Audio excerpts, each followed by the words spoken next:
यही बात करुणा करो और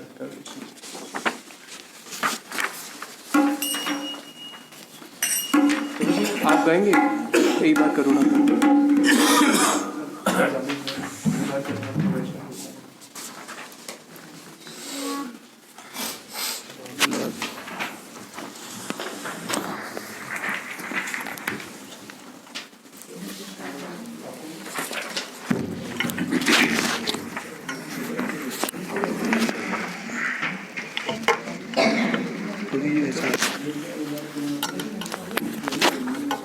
हरि बोल, हरे कृष्णा।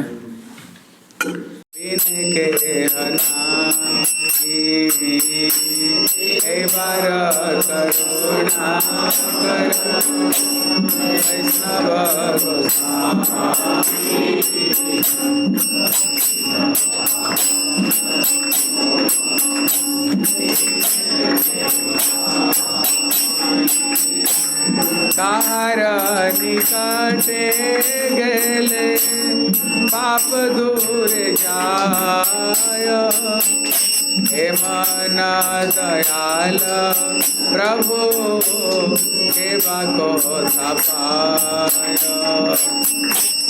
कार निकटे गेले पाप दूर जाय,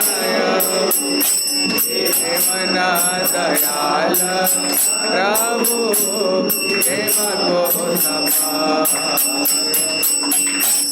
गंगार रस हईले पश्चाते पावन, दर्शने पवित्र कर है तो मार्गो। गंगार परस हईले पश्चाते पावन, दर्शने पवित्र कर है तो हरि स्थाने अपराधे तारे हरि नाम, तुम स्थाने अपराधे नाही कहरान। हरि स्थाने अपराधे तारे हरि नाम, तुम स्थाने अपराधे नाही कहरान। तुम्हार हृदय सदा गोविंद विश्राम, गोविंद कहे नमः वैष्णव परायण।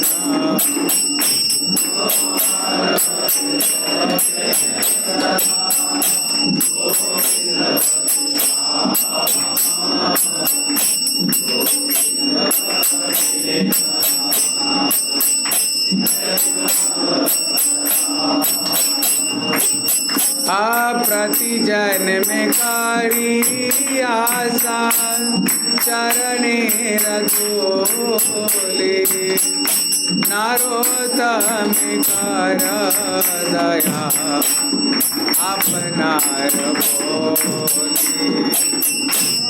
प्रति जन्म करी आशा चरणे रघुले, नारोतम कर दया अपनार बोले। बार करुणा कर वैष्णव गोसाई,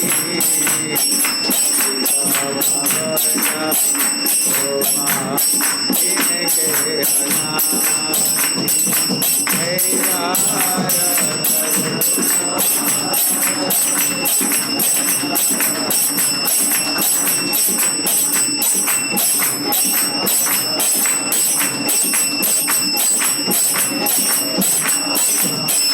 जय वैष्णव ठाकुर, जय वैष्णव ठाकुर। वैष्णव ठाकुर जय वैष्णव ठाकुर जय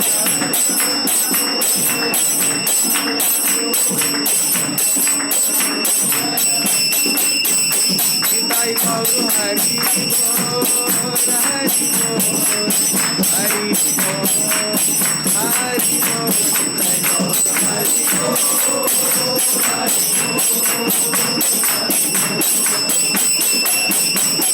बोल हरि बोल हरि बोल हरि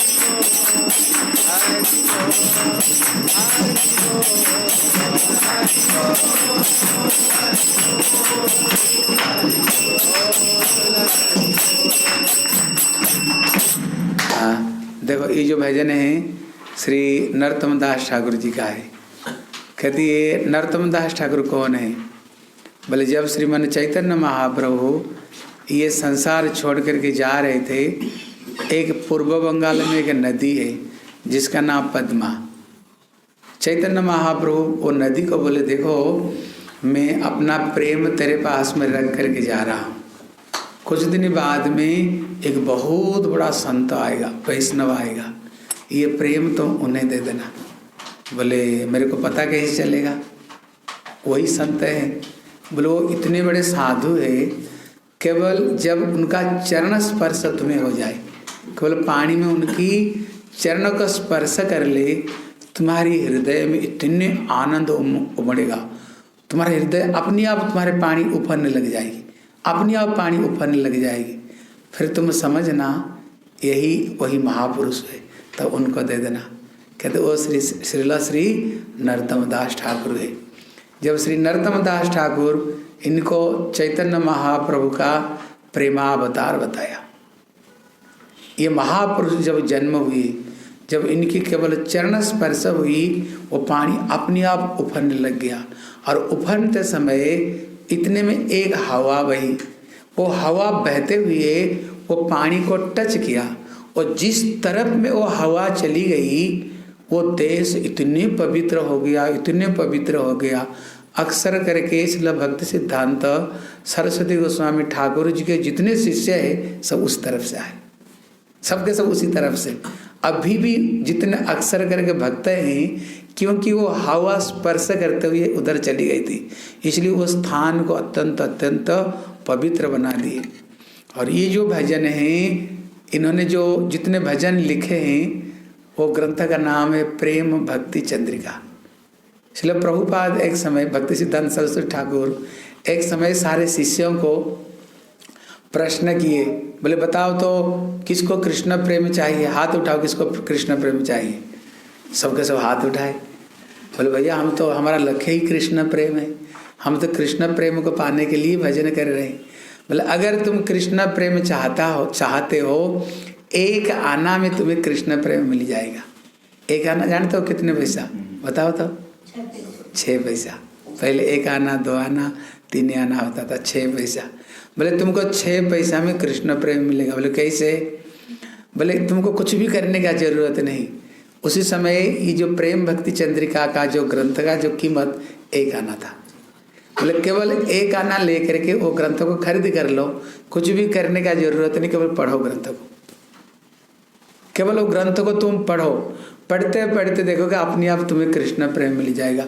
मतलब इनका जो भजन इतने महत्वपूर्ण भजन है, इतने रसिक।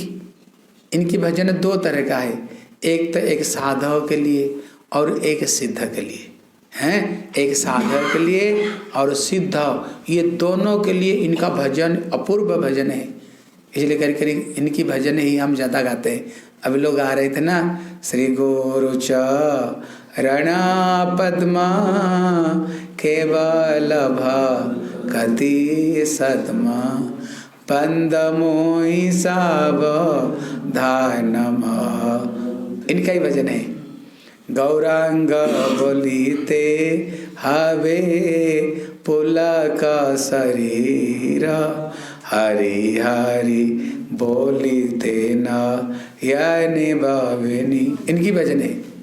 अक्सर करके हम जितने भजन गाते हैं यही महापुरुष का भजन अक्सर करके राधा कृष्ण प्राण मोर जुगल किशोर जीवने मरणे गति आर नाही मोह। अक्सर करके जितने भजन हमारे गौड़ीय वैष्णव गाते हैं सब इनकी भजन गाते हैं।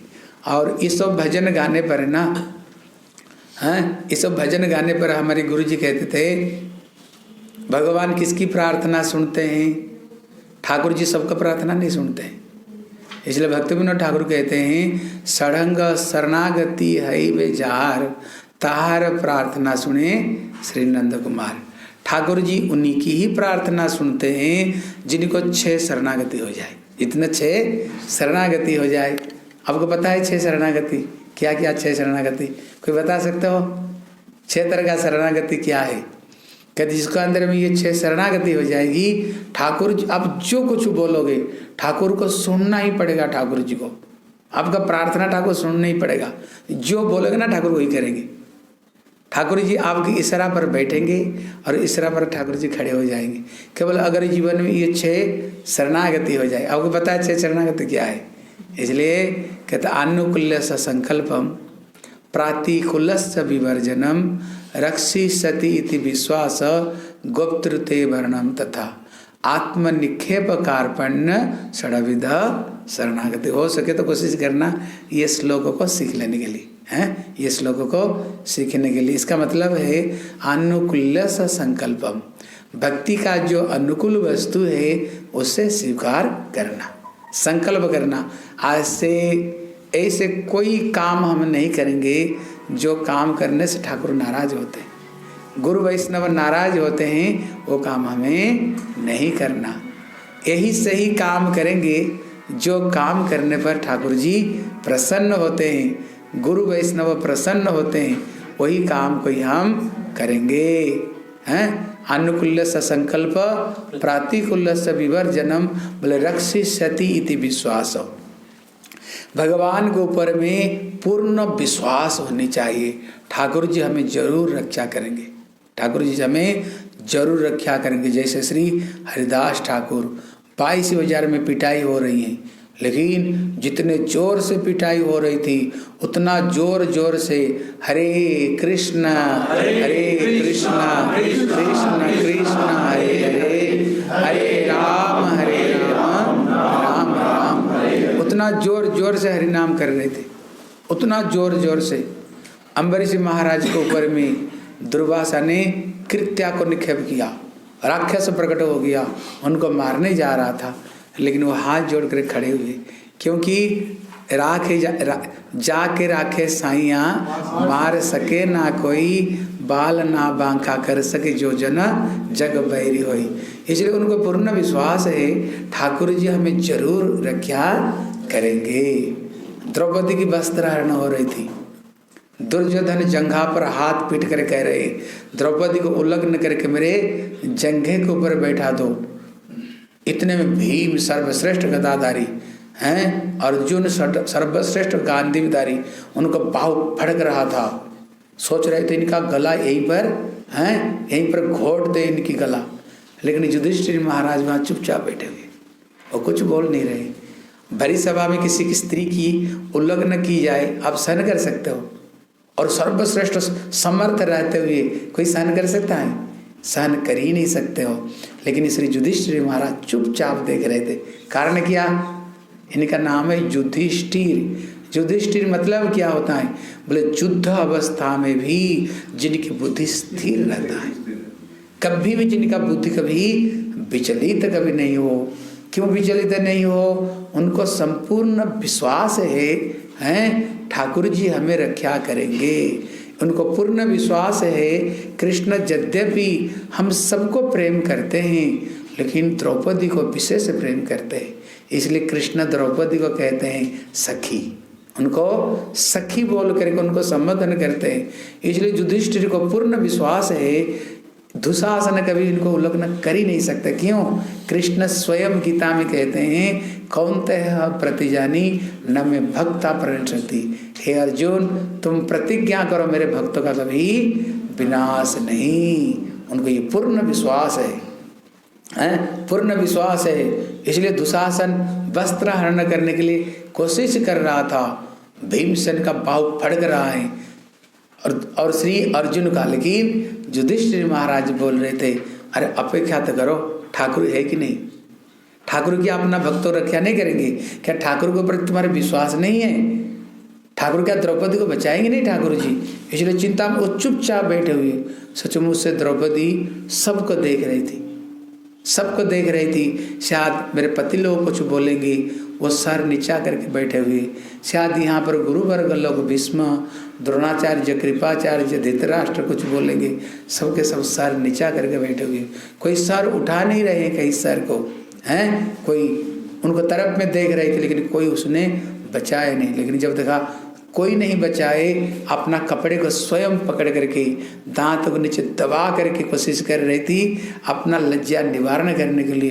उन्होंने कुछ भी नहीं कर पाए। लास्ट में उन्होंने दोनों हाथ उठा करके, हे गोविंद राख शरण अब त जीवनहारी, जब उन्हें दोनों भुजा को उठाए, स्वयं भगवान वस्त्र रूप में प्रकट हो गए।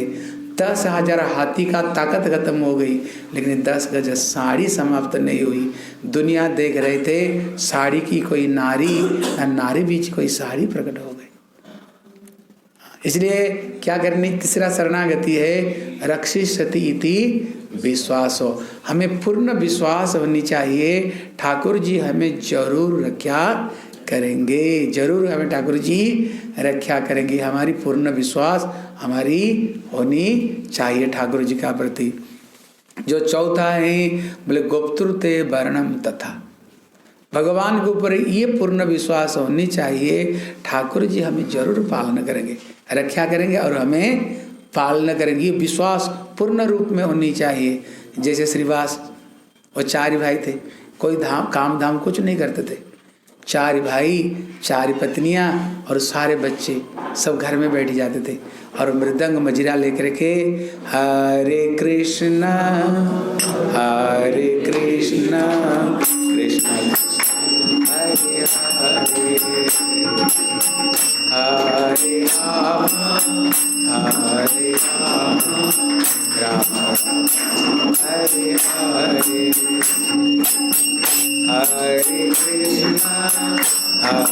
कृष्णा कृष्णा हरे हरे, हरे राम राम राम हरे हरे, कृष्णा कृष्णा कृष्णा हरे हरे, हरे राम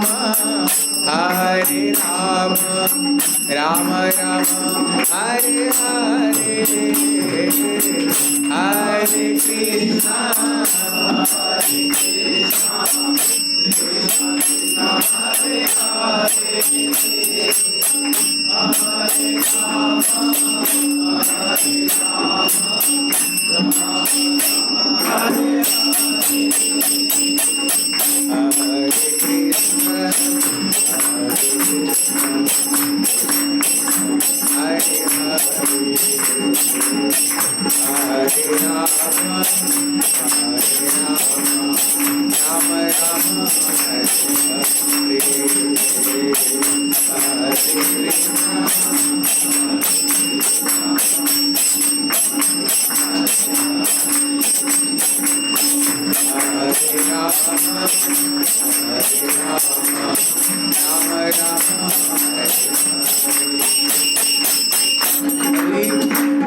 कोई काम धाम नहीं कर, सारा दिन हरे कृष्ण महामंत्र जप कर रहे। एक दिन चैतन्य महाप्रभु आए, बोले भैया ये क्या हो रहा है? अरे तुम 4 भाई है, तुम्हारी 4 पत्नियां, फिर अपना बच्चे परिवार इतना बड़ा, कोई काम धाम नहीं, दिन भर ये ढोल मृदंग और मजिरा लेकर हरे कृष्ण बोल रहे हो। अरे तुम्हारी संसार कैसे चलेगी? इसके लिए थोड़ा बहुत चिंता करो, घर गृहस्थ कैसे चलेगी? जब इतना बोले ना, उन्होंने 3 बार अपना हाथ में ताली बजा दी। बोले भैया मैं पूछ रहा हूँ संसार घर गृहस्थ कैसे चलेगी और 3 बार तुम ताली क्यों बजा रहे हो? बोले प्रभु आप गीता में प्रतिज्ञा किया ना, अनन्य चिंतयन्त माम ये जनाः पर्युपासते तेषां नित्याभियुक्तानां योगाक्षयं वहाम्यहम्। आप भी तो गीता में बोले, ये आपका प्रतिज्ञा है, अनन्य चिंतयन्त माम, जो हमारे अनन्य, अनन्य मतलब न अन्य और किसी की नहीं, एकांत रूप में मई अनन्य भावेन भक्ति कुर्वन्ति जे दृढ़ाम। भक्ति कैसे होनी चाहिए? भगवान श्री कपिल देव माँ को कह रहे, बोले माँ भक्ति मई अनन्य भावेन भक्ति कुर्वन्ति जे दृढ़ाम। मेरी जो भक्ति अनन्य रूप में, अनन्य मतलब न अन्य और किसी की नहीं, मन मना भव, मन और किसको नहीं, मन मेरे को दो, मत भक्त भव, भक्त और किसी का नहीं, मेरा भक्त होनी चाहिए। पूजा माम जाजी, बोले प्रणाम, बोले माम नमस्कुरु, केवल मुझे ही नमस्कार करो, फिर माम एससी, फिर मुझे ही प्राप्त करोगे। इसलिए भक्ति हमारी एकनिष्ठ भक्ति, हमारी एकनिष्ठ भक्ति, बहुनिष्ठ भक्ति से भगवत प्राप्त नहीं होती है। इसलिए भगवान कहते मई अनन्य भावेन भक्ति कुर्वन्ति जे दृढ़ाम। अनन्य भक्ति होनी चाहिए मेरे चरण में, हैं, अनन्य भक्ति होनी चाहिए। इसलिए जो मेरे को अनन्य रूप में भक्ति करते हैं, मैं उनके लिए क्या करता हूँ? दो काम करता हूँ।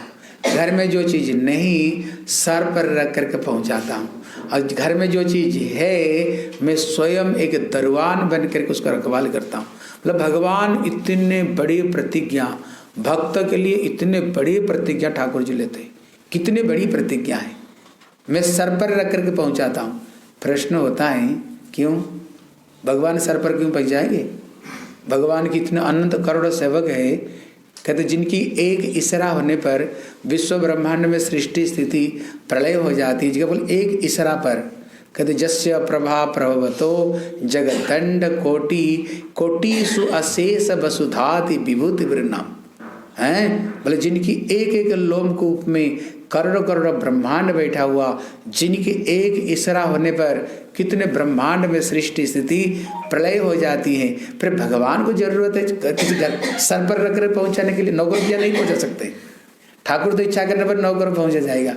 तो उसको उदाहरण देते हैं, जैसे तुम्हारी एक बच्चा है, तुम्हारी एक बच्चा है, अभी अब देखना बच्चा जब सो जाता है ना, अब उसको उठा कर खिलाना बड़ा कठिन है, वो सहज में उठ कर खाता नहीं। मैया घर में कोई नौकरानी हो, मैया बोल देगी, बोले मैया अगर बोल देती है तुम बेटा को उठाकर थोड़ा खाना खिला देना, मैया बोल देती है। लेकिन मैया को पता है ये बच्चा अगर सो जाता है, आप देखना बच्चे को दिन भर खेलता कूदता है, जब सो जाता है ना उसको उठाकर खिलाना बड़ा कठिन होता है। उसको मैया जोर जबरदस्ती एक और खिला कर खिलाती है। और माँ को पता है बच्चा कितना खाना खाने पर पेट भरेगी, किसको ये बात पता है? ये माँ को ही पता रहती है। इसलिए अगर असली माँ होगी ना, अगर किसी नौकर को बोल दे कि तुम खाना खिला देना, मैया की मन नहीं मानेगा। मैया को पता है बच्चे को उठा कर खिलाना बड़ा कठिन है, सहज में वो उठता नहीं, और कितना खाने पर पेट भरता है ये मैया को पता है, हैं? जब तक मैया अपना हाथों से बच्चों को खाना नहीं खिला देती है ना, उसका मन नहीं मानती। उसी तरह माँ के अंदर में जो ममता है उससे करोड़ों गुना ज्यादा ममता भगवान के अंदर में। इसलिए तुमेव माता च पिता तुमेव, असली पिता माता तो ठाकुर हमारे। इसलिए भगवान कहते हैं जो मेरे अनन्य रूप में भजन करते हैं, जब तक मैं स्वयं अपना हाथों से उसको नहीं खिला देती हूँ तब तक मेरे को चैन नहीं मिलता। क्यों? वो संपूर्ण रूप में मेरे ऊपर में भरोसा करके बैठा हुआ है, मेरे ऊपर में भरोसा करके बैठा हुआ। देखो आपको छोटी सी कथा सुनाता। बोले एक समय वृंदावन में पहले संत लोग घर में माधुकरी लेकर भजन करते थे, हैं? ये रोसी फसी चक्कर में नहीं पड़ करके रोटी सब्जी ले आते थे और ला करके क्या करते थे, भजन करते थे वृंदावन में। भजन करते थे वृंदावन में। एक बार क्या हुआ, जिस समय में हमारे सुंदर गोपाल प्रभु सुनाया हो गया कथा, सुना है ना, इसलिए उन्होंने एक बार क्या हुआ, जिस समय ये संत लोग जाएंगे माधुकरी करने के लिए जाएंगे, उसी समय में बड़ी जोर से आंधी और तूफान आ गई। इतनी जोर से आंधी तूफान बरसात आ गई। अभी साधु लोग तो दिन में एक बार घर से निकलते हैं, माधुकरी लेकर के उसको भजन करते हैं, माधुकरी लेकर के। अब उसी समय में आंधी तूफान आ गई। अभी ये घर से कोई निकल नहीं पाए और घर में बैठ करके माला लेकर के हरे कृष्ण कृष्ण कृष्ण हरे हरे हरे राम अरे कर जोर से बोलो हरे कृष्ण कृष्ण कृष्ण हरे हरे राम हरे हरे। अभी बैठ करके भजन कर रहे हैं, लेकिन बैठ कर तो भजन कर रहे हैं, लेकिन कृष्ण का प्रतिज्ञा है मेरे भक्त कभी भूखा नहीं रहते हैं। भले ही सारा दुनिया भूखा रह जाए, लेकिन मेरा भक्त कभी भूखा नहीं रहता है। अभी क्या हुआ, राधा रानी कृष्ण राधा रानी को बोले थे अमुक स्थान पर हम दोनों मिलेंगे, और कृष्ण बोले आज मैं स्वयं आकर के तुम्हारे लिए कुंज बनाऊंगा। अभी कृष्ण स्वयं आकर के राधा रानी के लिए कुंज बना करके बैठे हुए, इतने में लेकिन टाइम ही हो गया, लेकिन राधा रानी आई नहीं रही है। कृष्ण तो बड़े विचलित हो रहे हैं, कभी कुंज को बाहर जाए, कभी अंदर में आए, कभी बाहर जाए, कभी राह देखे, अभी तक राधा रानी नहीं आई। लेकिन इधर क्या हुआ, ये साधु लोग बैठ कर भजन कर रहे हैं। अभी राधा रानी को चिंता लग गई, देखो जो मेरे नाम ले रहे हैं मेरे बच्चे भूखे हैं, और जगत का माँ है ना राधा रानी, इसलिए माँ कभी बच्चे का भूख भले ही खुद नहीं खाएगी, बच्चे को खाना खिला करके ही खाएगी। जब तक बच्चे को नहीं खाना, जैसे बच्चे सो गया, कोई बोले माँ तुम खा ले, मैया खा सकती है बिना बच्चे को खिलाए? अरे कोई बोला अरे खा लो ना क्या होता है, लेकिन कोई असली मैया होगी ना, बोले नहीं, जब तक बच्चे को हम नहीं खाना खिलाते हैं तब तक मैं भोजन कभी कर ही नहीं सकती हूँ। अभी देखे भक्त लोग वैष्णव लोग हरिनाम कर रहे हैं बैठ करके, लेकिन भूखे बैठे हैं। तब राधा रानी अपने हाथों से रोटी बनाई, सब्जी बनाई, चावल बनाई, और ले करके सब वैष्णव का घर घर में दे करके आई, और सब वैष्णव को जब खिला दी राधा रानी तृप्त हो गई। फिर राधा रानी बड़ी देर से आई, जब देर से आई इतने में कृष्ण तो मुंह मोड़ कर बैठ गए। इतने में राधा रानी बोल रही भैया ये महात्मा को क्या हो गया, ये महात्मा को क्या मुंह क्यों मोड़ कर बैठ गई? सखियों ने बोले क्यों, कितने समय में आप आने के लिए बताया था? बोले इतने समय में। बोले इतना देर तब क्या, कृष्ण कभी बाहर जा रहे कभी अंदर में आ रहे, इतने देर क्यों की? तब राधा रानी बोले हे श्याम सुंदर, आप ही तो भगवद गीता में प्रतिज्ञा है ना, आपने तो किया अनन्यस चिंतयन्त माम जे जनाः पर्युपासते तेषां नित्याभियुक्तानां योगाख्यम वहाम्यहम्। इस श्लोक किसने प्रतिज्ञा की है? आप ही तो प्रतिज्ञा की, जो अनन्य रूप में तुम्हारी भक्ति करता है उसका सारे योगक्षेम तुम बन करते हो। जो चीज नहीं सर पर लेकर के पहुंचाते हो, जो चीज है स्वयं एक दरवान बन के रखा, इसको प्रतिज्ञा किसने किया? आपने किया। बोले हाँ। बोले जानते हो आज क्या हुआ? प्रतिज्ञा तो कर दिया, लेकिन आज तुम्हें पता है क्या हुआ? जिस समय ये वैष्णव लोग माधुकरी करने के लिए जाएंगे उस समय आंधी तूफान और बरसात आ गई, और ये वैष्णव लोग बैठ करके भजन कर रहे हैं और तेरा नाम ले रहे हैं, हम हरे कृष्ण नाम कर रहे हैं, तुम्हारी हमारी नाम ले रहे हैं। बताओ जो हमारी नाम ले रहे हैं और हमारी भरसा में बैठे हुए और भूखे बैठे हुए हैं, भूखे बैठे हुए सारा विश्व, मतलब भक्ति सिद्धांत सरस्वती ठाकुर कहते हैं, बोले भैया निश्चिंत होकर भजन करो, अगर खाना नहीं रहेगा ना मैं गोलोक वृंदावन से सोने की ईंट ले आऊँगा। कहते ये श्रील भक्ति सिद्धांत सरस्वती ठाकुर कहते हैं मैं गोलोक वृंदावन से सोने की ईंट में ले आऊंगा, तुम लोग कोई चिंता मत करो, भगवान के ऊपर में पूर्ण विश्वास करते हुए भगवान की भजन करो, हरि नाम करो, कोई चिंता मत करो। राधा रानी खिलाने वाले श्री राधा रानी बोले मैंने उनके लिए रोटी सब्जी लेकर के घर घर में दिला करके खिला करके मैं आ रही हूँ। कृष्ण जब इतना सुने, कृष्ण का हृदय तो द्रवीभूत हो गया, पानी पानी कृष्ण हो गए, राधा जी के चरण में गिर पड़े। हे राधे तू तो जगत की माँ, तू तो बच्चों को खाना खिलाती कौन है? पति भले ही कमा करके ले आती है, लेकिन बच्चों को खाना कौन खिलाती है? माँ खिलाती है। राधा रानी जगत की माँ श्री राधा रानी। इतना सुनते कृष्ण पानी पानी हो गए। इसलिए यहाँ पर जब महाप्रभु ने पूछे, बोले भैया कोई काम धाम नहीं कर रहे हो, दिन भर भजन कर रहे हो, माला कर रहे हो और भजन कर रहे हो, संसार कैसे चलेगा? महाप्रभु ने क्या बताया? आज भूल गए हो क्या बोले महाप्रभु? उन्होंने 3 बार उन्होंने ताली बजा दिए। बोले भैया 3 बार ताली क्यों बजाए? कारण है क्या? बोले प्रभु आप ही भगवद गीता में प्रतिज्ञा किए हो, अन्य रूप में तेरे जो भजन करता है सब कुछ तुम देते हो, इसलिए पहला बार ताली इसलिए बजाया मैं देख लूँगा तेरे नाम लेकर के, तेरे भक्ति करके मेरे को कुछ मिलता कि नहीं, एक दिन में देख लूँगा। अगर एक दिन में नहीं मिलेगा दूसरा बार ताली बजाए। बोले क्यों? बोले दूसरे दिन में देख लूँगा तेरे नाम लेकर कुछ आता कि नहीं। बोले तीसरा बार ताली क्यों बजाए? बोले तीसरे दिन भी देख लूँगा तेरे नाम लेकर के कुछ हमें मिलता कि नहीं, तीसरे दिन भी देख लूँगा। अगर नहीं मिला है ना फिर मैं बोलूँगा इस कृष्ण से झूठ मूठ का बात बताया है, सब बेकार बात है, कुछ नहीं होता है।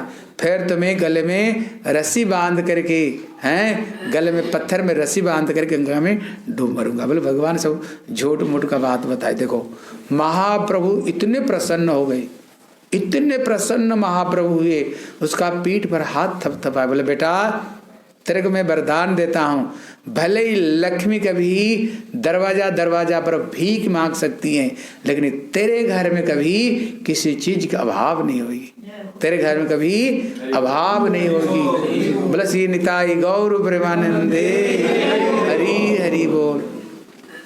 इसलिए यहाँ पर श्री भक्ति विनोद ठाकुर कहते हैं रक्षी सती इति विश्वास और गुप्तृते वर्णम, तथा गुप्ता मतलब होता है पालन करता है। जरूर हम भगवान की भक्ति कर रहे हैं, ठाकुर जरूर एक दिन हमें पालन जरूर हमें करेंगे, ठाकुर हमें पालन करेंगे। देखो भक्ति वेदांत स्वामी महाराज को देखो, उन्होंने क्या किया बताओ? घर बार छोड़कर गए, खुद तो भरण पोषण हुआ विश्व ब्रह्मांड को पाल रहे हैं। हाँ बड़े बड़े जैसे अक्षय पात्र जैसे निकला, जैसे कितने कितने को खिचड़ी खिला रहे हैं, कितने को भगवान की प्रसाद दे रहे, कितने को क्या कर रहे हैं, खुद तो खा रहे हैं, सारा दुनिया को खिला रहे हैं। भैया ये कोई काम धाम कर रहे हैं तो कुछ कर ही नहीं रहे, दिन भर माला लेकर के हरे कृष्ण कर रहे हो तो कुछ कर ही नहीं रहे। और सांसारिक लोग देखना, पति भी काम करती हैं, पत्नी भी काम करती हैं, बेटा भी काम करती हैं, बहू भी काम करती हैं, सारा दुनिया तभी परिवार को भरण पोषण नहीं कर पाते तभी अपना परिवार को पाल नहीं सकते। और ये लोग कुछ नहीं कर रहे हैं, केवल प्रभु का माला ही जप कर रहे हैं और खुद खा रहे हैं, विश्व ब्रह्मांड को, सारा विश्व ब्रह्मांड को खिला रहे हैं। इसलिए यहाँ पर कहते हैं रक्षी सतीति विश्वास गुप्तृते वर्णम, तथा भगवान को पूर्ण रूप में गुप्ता मतलब पालन करता। भगवान हमें जरूर पालन करेंगे, ठाकुर जी हमें पालन ठाकुर जी करेंगे। ये भगवान के प्रति पूर्ण विश्वास रखनी चाहिए।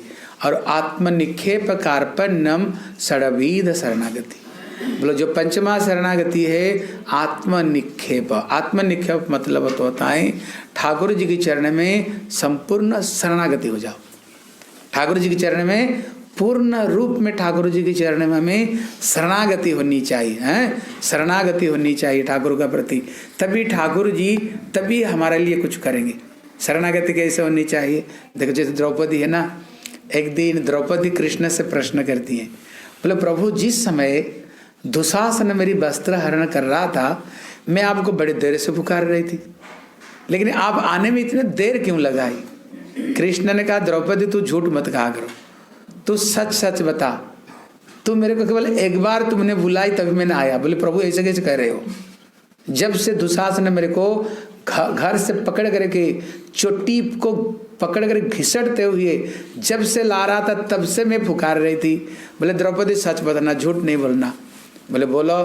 बोले ये बताओ जब तेरे पास में दुशासन पहुंचा तुम क्या सोच रही थी? सही बता, झूठ मत कहो।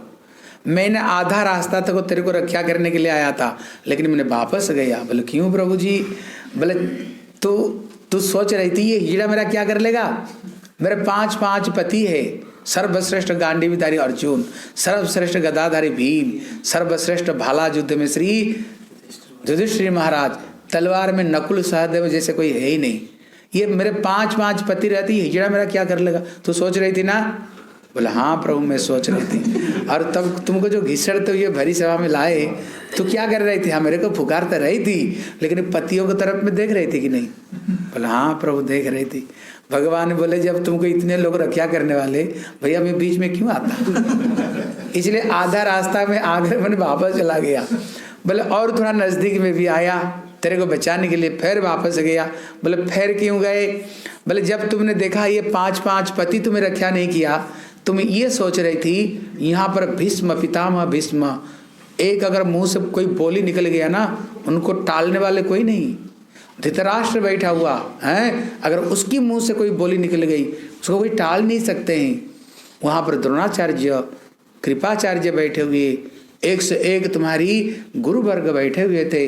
जब देखा ये लोग कुछ नहीं बोले, तुम उनको तरफ में देख रही थी, मैं कुलवधू हूँ, थोड़ी मेरे को विवस्त्र करने देंगे, ये कुछ ना कुछ तो बोलेंगे, सोच रही थी कि नहीं? बोले हाँ प्रभु मैं सोच रही थी। बोले तुमको जब इतने सारे लोग रक्षा करने वाले, फिर मैं बीच में क्यों आता? इसलिए द्रौपदी और थोड़ा नजदीक में आकर चला गया, और एकदम नजदीक में आया था द्रौपदी तेरे को बचाने के लिए, तब भी मैं नहीं गया। बोले फिर क्यों गए? बोले तुमने जब देखा 5 पतियों ने रक्षा नहीं की, गुरु वर्ग रक्षा नहीं की, फिर तुम अपना कपड़े को स्वयं पकड़ कर रखी थी। बोले मैं साधारण घर के थोड़ी, मैं स्वयं अग्नि से प्रकट हुई, हाँ स्वयं अग्नि से। मैं हम साधारण घर की बेटी ने, राजकुमारी नहीं, मैं खुद अपना लाज को बचा सकती हूँ। और दांत को नीचे कपड़े को दबा करके तू रखी थी कि नहीं? बोले हाँ प्रभु रखी थी। बोले द्रौपदी जब तुमको स्वयं रक्षा कर सकते हो, फिर मैं बीच में क्यों आता द्रौपदी? इसलिए मेरे को फिर वापस जाना पड़ा। लेकिन जब तुमने देखा पति भी नहीं रक्षा करते हैं, गुरु वर्ग भी नहीं, स्वयं को स्वयं तुम रक्षा नहीं कर पा रहे हो, फिर तुमने दोनों हाथ उठा करके हे गोविंद राख शरण अब तो जीवन हरी, ठाकुर जी तेरे सिवाय और मेरे को कोई रक्षा करने वाले नहीं। जब दोनों भुजाओं को उठाए तब मैं स्वयं वस्त्र रूप में स्वयं में प्रकट हो गया। सारा दुनिया देख रहे थे, कितने साड़ी 10,000 हाथी का ताकत खत्म हो गया। वो साड़ी खींचते लास्ट में वो गिर पड़ा बेहोश होकर के। लेकिन 10 गज साड़ी खत्म नहीं हुई। इसलिए माता कुंती उत्तरा को कह रही हैं, बोले उत्तरा मेरा एक अजमाया हुआ बात तेरे को मैं बता रहा हूँ, अपना जीवन में जो अजमाया हुआ। तो उत्तरा कहती है बताओ। बोले अगर शरणागति होना ना, केवल गोविंद के शरण में जा और किसी की चरण में नहीं। वो स्वयं कहती है मेरे अजमाया हुआ बात है, मैंने स्वयं देखा। मेरे अंदर में बड़े हिकड़ था, बड़े अहंकार था, गर्व था मेरे अंदर में। 5 पति साधारण घर के में नहीं, लेकिन जब विपत्ति आती है ना, ये दुनिया कोई भी रक्षा करने वाले नहीं, केवल एक जो भगवान है वही केवल रक्षा करने वाले।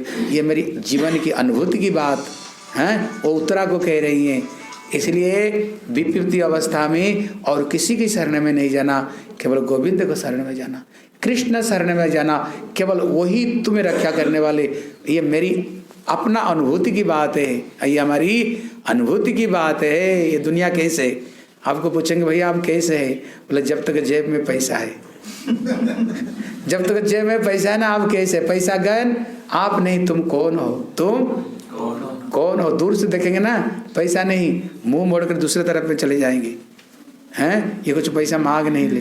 दुनिया बड़ा स्वार्थ का जीवन है, दुनिया बड़े स्वार्थ में जीवन है।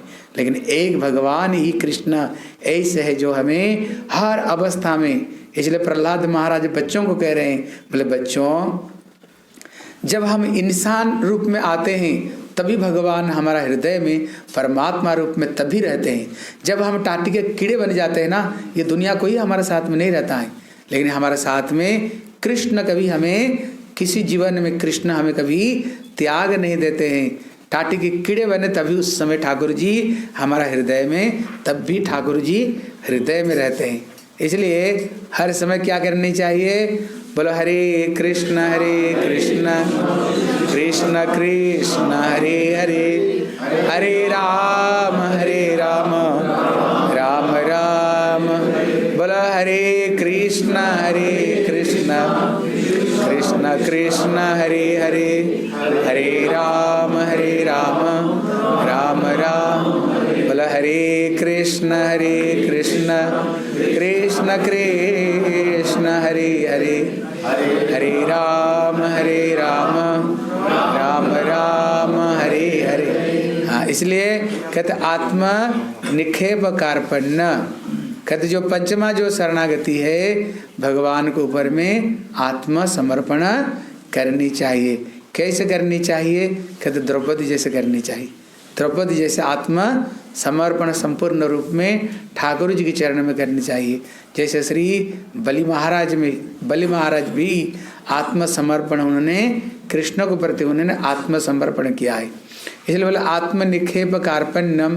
कार्पण्यम मतलब होता है दीनता, दैन्य। इसलिए महाप्रभु बोले त्रिनादपि सुनिचेन तररपि सहिष्णुना अमानीनांग मान देना कीर्तनीय सदा हरि। इसलिए ये चारी गुणे गुणी हैया करह कीर्तन। कहते चार गुण में गुणी होकर के त्रिने से भी ज्यादा दीनहीन, पेड़ से भी ज्यादा सहन, सभी को सम्मान दो, कभी सम्मान के भूखे मत रहो। हैं चिवर सम्मान दिव्य जानी कृष्ण अधिष्ठान। सभी के हृदय में कृष्ण का निवास है। जीवर स्वरूप है कृष्णेर नित्यदास। सबके सब भगवान की सेवक है। मान करके सबका सम्मान दो, कभी स्वयं सम्मान की भूखे मत बनो। कहते चारी गुण में कुणी होकर के भगवत कीर्तन करनी चाहिए। इसलिए यहाँ पर देखो, यहाँ पर इसलिए मैंने इतने सारे बात बताए। श्री भक्ति विनोद ठाकुर कहते हैं षडंगा शरणागति हई बेचार, ताहार प्रार्थना सुने श्री नंद कुमार। बोले भगवान किसकी प्रार्थना सुनते हैं? बोले जिसकी अंदर में ये 6 शरणागति हो जाए ठाकुर जी उसकी प्रार्थना सुनते हैं। इसलिए हम इस बात बताए। जैसे श्री नरोत्तम दास ठाकुर का कीर्तन है, नियम है। हमारी गोस्वामी लोगों ने जो कीर्तन किया, भक्ति विनोद ठाकुर, नरोत्तम दास ठाकुर, लोचन दास ठाकुर, प्रेमानंद ठाकुर, ये जो कीर्तन किया है ना, इस महाप्रभु का परिकर है, सबको महाप्रभु के परिकर है। जब हम कीर्तन करते हैं, नियम है, हम स्वयं नहीं कर रहे। ये भजन किसके है? नरोत्तम दास ठाकुर का। जब हम भजन करते हैं, गाते हैं, ये हमारी भजन नहीं, ये नरोत्तम दास ठाकुर का भजन है, वो कर रहे हैं। अगर हम स्वयं सोचेंगे भैया हम कीर्तन कर रहे हैं, हम भजन कर रहे हैं, ठाकुर जी नहीं सुनेंगे, ठाकुर जी प्रार्थना नहीं सुनेंगे। ठाकुर तो उन्हीं की प्रार्थना सुनते हैं जिनके अंदर में 6 शरणागति है। इनके अंदर में 6 शरणागति है, ठाकुर जी की परिकर है। अगर इनकी अनुगत्य में इनको पीछे पीछे हमको ये भावना रहनी चाहिए, ये भजन ठाकुर जी को कौन कर रहे हैं? नरोत्तम दास ठाकुर कर रहे हैं। हम तो पीछे पीछे दोहरा रहे हैं, पीछे पीछे केवल हम उसको रिपीट कर रहे हैं, हम नहीं कर रहे हैं। तब ठाकुर जी हमारी प्रार्थना को सुनेंगे, ठाकुर जी हमारी प्रार्थना को सुनेंगे। इसलिए नियम है। अब लोग जैसे हम बाहर जाते हैं ना, कभी हिंदी भजन बहुत गा लेते हैं, क्यों? इसीलिए उनका अगर बंगला बोलेंगे उनको समझ भी नहीं आएगा। बोले पता नहीं बाबा लोग गाली दे रहे हैं ज्यादा। उनको तो भजन समझ में नहीं आया। इसलिए कभी कभी लोग को अट्रैक्शन करने के लिए धीरे धीरे उनको, इसलिए हम बाहर हिंदी भजन गा लेते हैं। लेकिन जब हम एकत्रित तो अपना गोष्ठी में जब होते हैं, फिर वो हिंदी भजन को हम नहीं गाते हैं, फिर हम उस समय ये बंगला भजन को गाते हैं। क्यों? ये भजन गाने पर ठाकुर जी हमारी प्रार्थना को सुनेंगे। और ये प्रार्थना भक्ति विनोद ठाकुर कर रहे हैं, लोचन दास ठाकुर कर रहे हैं, प्रेमानंद ठाकुर कर रहे हैं, इसको श्री नरोत्तम दास ठाकुर जी ये भजन गा रहे हैं। इसलिए ठाकुर को प्रार्थना सुनना ही पड़ेगा ठाकुर जी को। इसलिए नियम है हमें अपना घर में ये सब भजन को हमें भजन को ये गानी चाहिए। ठीक है ना? इसलिए श्री ये भजन किसका है? श्री, इसमें उन्होंने पूरा वैष्णव का क्या महिमा है, वैष्णव है कौन, उनका क्या क्या गुण है, ये एक भजन में उन्होंने वैष्णव का सारे महिमा को उन्होंने इसी भजन में गाए हैं। इसलिए एक बार करुणा कर वैष्णव गोसाई, पतित पावन तमा बिन्ने कह नहीं। कहते वैष्णव लोग कैसे हैं? बोले पतित पावन है, पतित को ये पावन करने वाले श्री ये वैष्णव लोग है। इसलिए बोले कहार निकट गले पाप, गंगार निकट गले पाप दूरे जाए। जब हम गंगा में जाए, स्नान करे, तब जाकर पवित्र होते हैं। लेकिन दर्शन पवित्र कर, यही तुम्हारा गुण। वैष्णव का इतने महिमा, एक वैष्णव की इतने महिमा। श्री वृंदावन दास ठाकुर कहते हैं एक वैष्णव जहाँ पर जन्म लेता है, बोले ताहार प्रभाव कोटि योजन निस्तारे। बोले एक वैष्णव अगर कहीं जन्म हो गया, करोड़ों योजन तक वो निस्तार कर लेता है। जब वो हाथ उठा करके नृत्य करते हैं, स्वर्ग में देवताओं को कल्याण होता है। उनकी जो दृष्टि, उनका दृष्टि साधारण दृष्टि नहीं, कहते प्रेमांजन छुरित भक्ति विलोचन, उनका दिव्य दृष्टि, उनकी आंखों में कृष्ण प्रेम बैठे हैं, कृष्ण बैठे हैं। जब उन्हें चारों तरफ में देखते हैं, दृष्टि करते हैं, जितने दूर तक उनको दृष्टि जाती है, सर्वत्र पवित्र हो जाता है, सारे पवित्र हो जाता है केवल उनकी दृष्टि जाने पर। मैं शायद कथा में सुना रहा था, एक वैष्णव, देखो उसका दृष्टि से तो कल्याण है, कोई वैष्णव शरीर छोड़ा, किसी जंगल में उनका दाह संस्कार किया। जब संस्कार किया, वो जंगल में कुछ भूत लोग रहते थे, प्रेत लोग रहते थे। जब उनकी दाह संस्कार किया, उसमें एक प्रेत किया हुआ, वो किसी काम के लिए कहीं चला गया था और उनका पूरा परिवार प्रेत का परिवार थे। लेकिन जब वो भक्तों को, वैष्णव को वहां दाह संस्कार की, उसका शरीर से जो धुआं निकली है ना, वो जंगल में जितने भूत थे सबके सब मुक्त हो गए। केवल उनकी, जिनका जो शरीर वैष्णव का अपराकृत है, वैष्णव शरीर अपराकृत है, इसलिए वो शरीर का धुआं से वो मंदिर, जितने जंगल में भूत सबके सब उधार। एक भूत कैसे बाहर चला गया था, वो जब आईना देखा, उसका परिवार कोई है ही नहीं, खाली परिवार। बोले भैया हमारे परिवार कहाँ गए, हमारे परिवार कहाँ गए? पता चला किसी साधु को ला करके यहाँ संस्कार करवाया था और उसका शरीर से जो धुआं निकली ना, उससे सारे परिवार खत्म। बोले भैया मैं तो अकेला हो गया, मेरी कैसे मुक्ति होगी?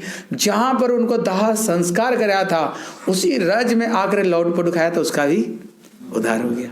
इसलिए एक वैष्णव जब जन्म ग्रहण करता है, उनकी चरण स्पर्श पाकर पृथ्वी अपना को धन्य धन्य मानती पृथ्वी है। इसलिए बोले कुलम पवित्रम जननी कितार्था वसुंधरा बसतीश्च धन्या। एक वैष्णव की जन्म लेने पर कहते कैसी पीढ़ी उद्धार होते हैं, पूर्वज लोगों को उद्धार हो जाते हैं, मातृ पिता की कोख कल्याण हो जाती है, जिसे जमीन पर जन्म ग्रहण कर उसका भी कल्याण हो जाता है।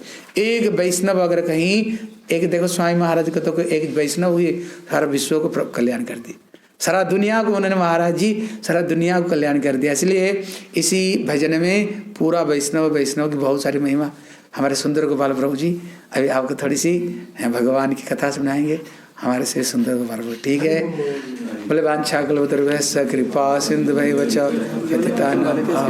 क्या नेक्स्ट कीर्तन ये वाला गा लेते, फिर मैं सुना दूंगा। श्री नरोत्तम दास ठाकुर का भजन है।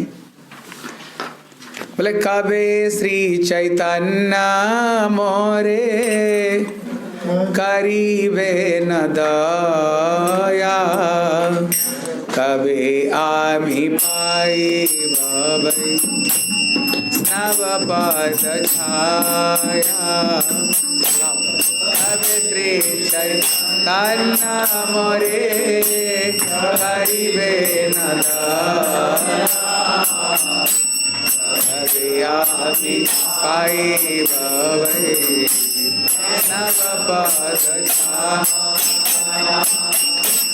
कबे आमी छाड़ी बाय, कबे आमी छाड़ी बाय विषय मान, कबे विष्णु जने आमी करीब सन्मान।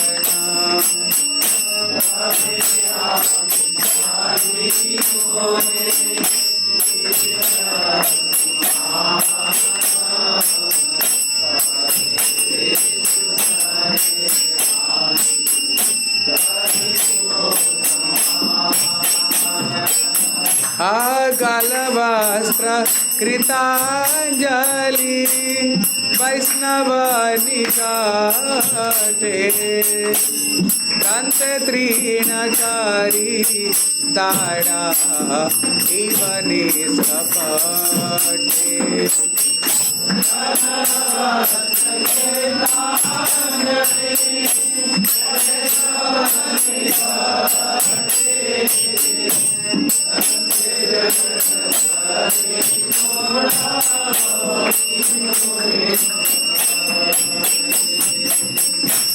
वैष्णवेर आवेदने कृष्ण दया माया हे न पामर प्रति अविना सदा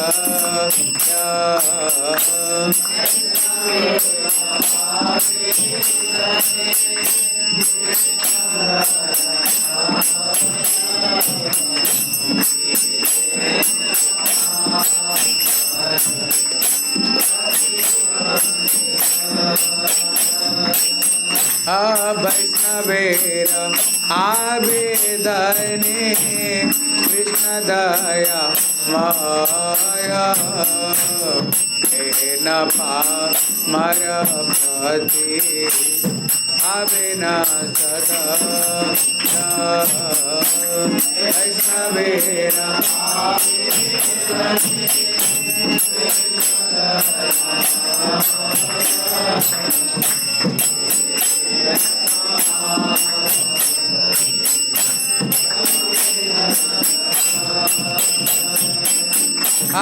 गलवस्त्र कृतांजलि वैष्णव निकटे दंत त्रिनकारी दरा एव निष्कपटे गलवस्त्र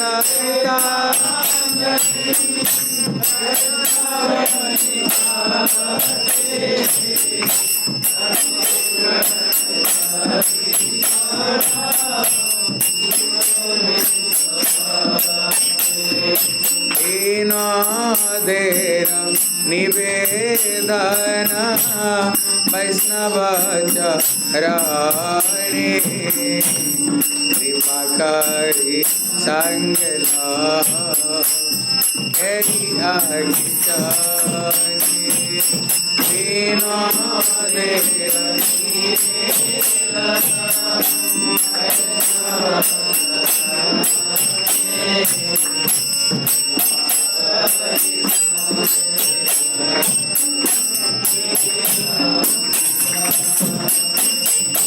अबे श्री चैतन्य मोरे हरि दया अभियान सिपाही वैष्णव हरे Shri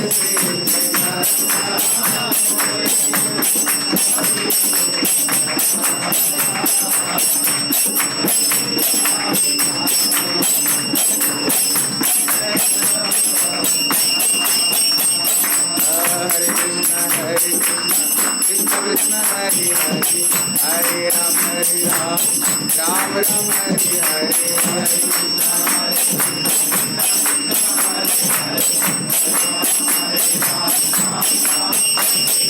Hare Krishna Krishna Krishna Hare Hare Hare Ram Ram Ram Hare Hare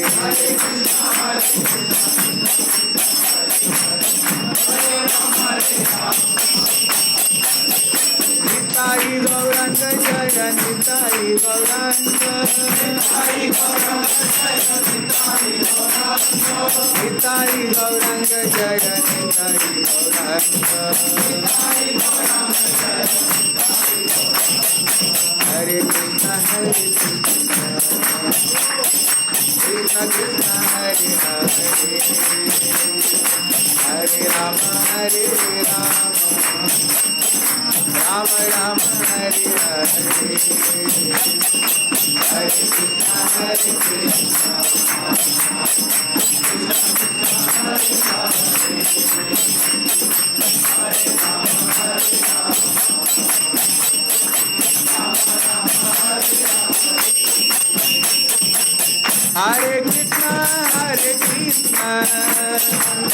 Krishna Krishna Hare Hare Hare Rama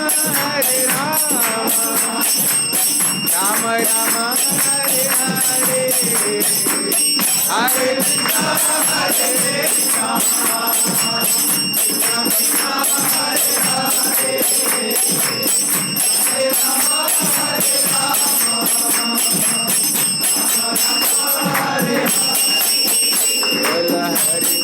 Hare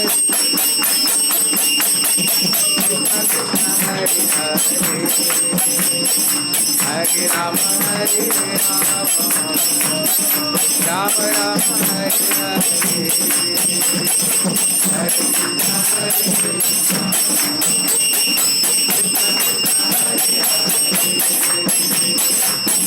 Rama, Rama Rama, Hare Hare.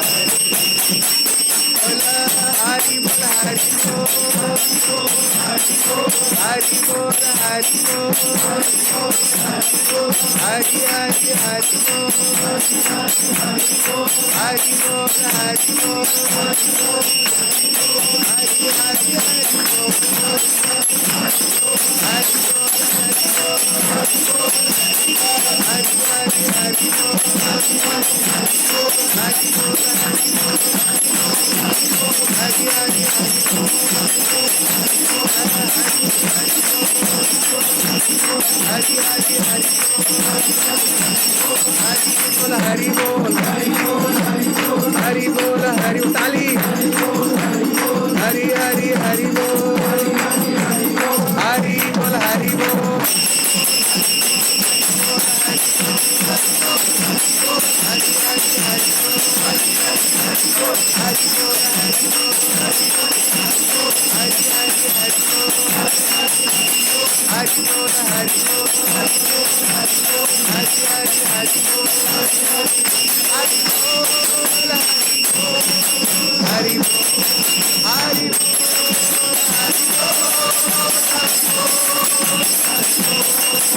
Hari Tali,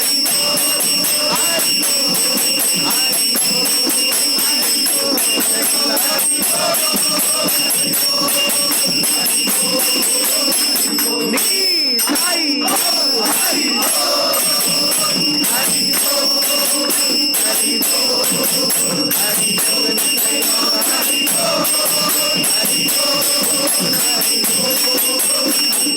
Bol, Hari Bol, Hari Bol.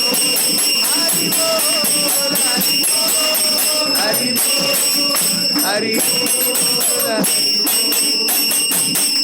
हिताई गौर प्रेमानंदे हरि हरि बोल। उसको ले लो, बोलो।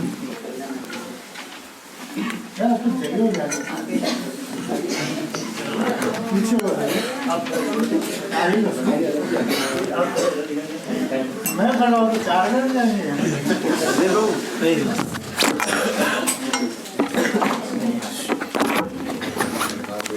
हरे कृष्णा, हरे कृष्णा, हरे कृष्णा। ये जो भी हम कीर्तन गा रहे थे, महाराज जी ने बड़ा सुंदर समझाया कि कैसे जो प्रार्थना होती है, अभी भगवान हमारी प्रार्थना सुनते नहीं है। भगवान किसकी प्रार्थना सुनते हैं? जिसकी शरणागति हो चुकी है, जो शरणागत भक्त है। तो ये जो भी हमने दूसरा कीर्तन गाया, ये भी उसी के अनुरूप है। इसकी अगर आप लाइन पढ़ोगे, second line, second last line, उसमें आता है वैष्णवेर आवेदने कृष्ण दयामय, जिसमें कह रहे हैं वैष्णवेर आवेदने कृष्ण दयामय ए हेन पामर प्रति हबेन सदय, जिसमें बता रहे हैं कि वैष्णवेर आवेदने कृष्ण दयामय, कृष्ण की दया कैसे मिलेगी? मोबाइल साइलेंट कर लीजिए प्लीज। भगवान कृष्ण तो दयावान है, लेकिन उनकी दया मिलेगी कैसे? उनकी दया को प्राप्त करने का एक इसमें सबसे सरल उपाय बता दिया। क्या? गल वस्त्र कृतांजलि वैष्णव निकटे। जब हम वैष्णवों के पास जाते हैं तो हम गल वस्त्र, मतलब अपने हाथ, गले में एक गला वस्त्र होता है, गल वस्त्र जिसे बोलते हैं, तो दुपट्टा। दुपट्टे से याद आया, जैसे हम लोग दुपट्टा पहनते हैं, अभी सर्दी के समय नहीं पहना, शॉल ओढ़ी हुई है, वरना गर्मी में हमेशा दुपट्टा पहन के रखते हैं। हाँ, इसलिए आप लोग भी जैसे देखना, इसी दुनिया में अगर कोई अपराध करता है ना, देखना लास्ट में गांव में बोलते थे भैया गले में दुपट्टा डाल करके माफी मांगो। जब गोपियों ने गोपी गीत को गाई, जब गोपी गीत की समाप्त हुई, कृष्ण अब देखना फटो में वहां पर बताए तासाम आविर्भूत सौरी स्मयमान मुखाम्बुज पीताम्बर धर सर्गी सख्यात मन मत। मन मता। वहां पर कृष्ण जब प्रकट हुई, आप देखना गले में गलबेनिया डाल करके और गोपियों के पास में माफी मांगते हुए, हे राधे हे राधा रानी, मैंने अपराध किया है, मेरे अपराध को माफ करो। इसलिए भगवान महाप्रभु को देखना, कृष्ण को देखना, गले में बगैर दुपट्टे के रहते नहीं। इसलिए गले में हमारे गौड़ी मठ में नियम है, हर ब्रह्मचारी सन्यासी होता है तो उत्तरी होता है, गले में डाल, ब्रह्मचारियों को खाली गले में नहीं रहनी चाहिए, जरूर उनके गले में दुपट्टा होनी चाहिए। दुपट्टा मतलब है दीन भाव, हम ठाकुर जी की हम सेवक है, ठाकुर जी के हम सेवक है। इसलिए इस भजन में बताया, जैसे पशु के गले में पट्टा होता है ना, तो मालूम अपने गले में जो गल वस्त्र है उसको ऐसे करके वैष्णवों के हाथ में दे दिया कि अब हम आपके पास आ रहे हैं, गल वस्त्र। जैसे बता रहे हैं जो कृष्ण आए थे उस श्लोक में बताया कि कृष्ण अपने पीताम्बर को हाथ में ऐसे पकड़ के आए थे, जैसे मानो ऐसे यूं है, ऐसे दुपट्टा है तो दुपट्टे को दोनों और आगे करके ऐसे हाथ पकड़ते हुए। तो अभी एक प्रसंग याद आया कि जब हम दुपट्टा पहन के रखते हैं, एक बारी किसी माता जी ने पूछा, आप लोग दुपट्टा क्यों पहनते हो? हमने कहा आपने पहनना छोड़ दिया इसलिए हम लोग पहनते हैं। तो खैर इस कीर्तन में कह रहे हैं कि वैष्णव के पास ऐसे जाना चाहिए। फिर वैष्णव क्या करेंगे? वैष्णवेरे आवेदने कृष्ण दयामय। जब वैष्णव फिर हमें क्या करेंगे? कृष्ण के चरणों में सौंप देंगे, तब जाके कृष्ण की दया होगी। यानी कि जब हम भगवान के पास डायरेक्ट जाएंगे तो कृपा नहीं मिलेगी। कैसे जाना पड़ेगा? वैष्णवों के आवेदन से जाना पड़ेगा। जैसे अगर कहीं पे कोई किसी की जान पहचान हो तो उसकी जान पहचान लगाओ तो काम बन जाता है। तो कह रहे हैं भगवान के पास केवल एक अप्रोच चलती है, कौन सी? वैष्णव की। वहाँ कोई धन की अप्रोच चलेगी नहीं, वहाँ पे कोई प्रतिष्ठा की अप्रोच चलेगी नहीं, कोई अप्रोच नहीं चलेगी। भगवान के पास केवल एक अप्रोच चलेगी, कौन सी? वैष्णवों की। तो इसलिए कह रहे हैं वैष्णवेर आवेदने कृष्ण दयामय। कृष्ण की जो कृपा होगी वो डायरेक्ट नहीं होगी, वो तब होगी जब आप किसी वैष्णव के अनुगत्य में जाओगे। बिना वैष्णव के अनुगत्य में जाने से कृपा ही नहीं मिलेगी। जिसको मैं सोच के आया था कि अगर नेक्स्ट वेडनेसडे जब भी जाऊंगा तो ये श्लोक आपको याद कराऊंगा, क्योंकि हम एवरी वेडनेसडे एक बंगला प्यार याद करते हैं। तो इसको अभी सुन के रख लेते हैं। जिसकी मेधा शक्ति प्रबल होगी वो सुन के शायद याद भी कर ले, बड़ा सरल है, नहीं तो अगली वेडनेसडे इसको याद करेंगे। महत कृपा बिना कोनो कर्म भक्ति नाई, महत कृपा बिना कोनो कर्म भक्ति नाई। कृष्ण भक्ति दूरे रहो संसार नहीं शाय, कृष्ण भक्ति दूरे रहो संसार नहीं शाय। कह रहे हैं महत कृपा बिना कोनो कर्म भक्ति नहीं। जब तक किसी महत की कृपा नहीं होती, जब तक किसी वैष्णव की कृपा नहीं होती, कोनो कर्म भक्ति नहीं। आप कुछ भी कर लो भक्ति होगा ही नहीं। अगर हम मंदिर जाएंगे तो भी भक्ति नहीं होगा, कह रहे नहीं होगा। माला करोगे तब भी नहीं होगा, कह रहे नहीं होगा। दंडवत परिक्रमा करेंगे, गिरिराज जी के पास जाएंगे, वो भी नहीं होगा, कह रहे नहीं होगा। शास्त्र कह रहे हैं महत कृपा बिना कोनो कर्म भक्ति नहीं, भक्ति होगा नहीं। अगर गिरिराज जी की परिक्रमा से भक्ति हो जाएगा तो भैया रिक्शे वाला तो पूरा जीवन ही परिक्रमा करता है, उसको तो भक्ति मिली नहीं।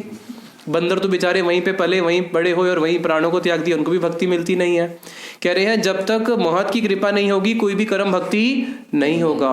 कृष्ण भक्ति दूरे रहो। अरे भैया भक्ति तो बहुत दूर की बात है, कृष्ण भक्ति दूरे रहो, कृष्ण भक्ति को तो साइड करो, वो तो बहुत दूर की बात है। संसार नहीं क्षय, संसार की वासना भी खत्म नहीं होगी।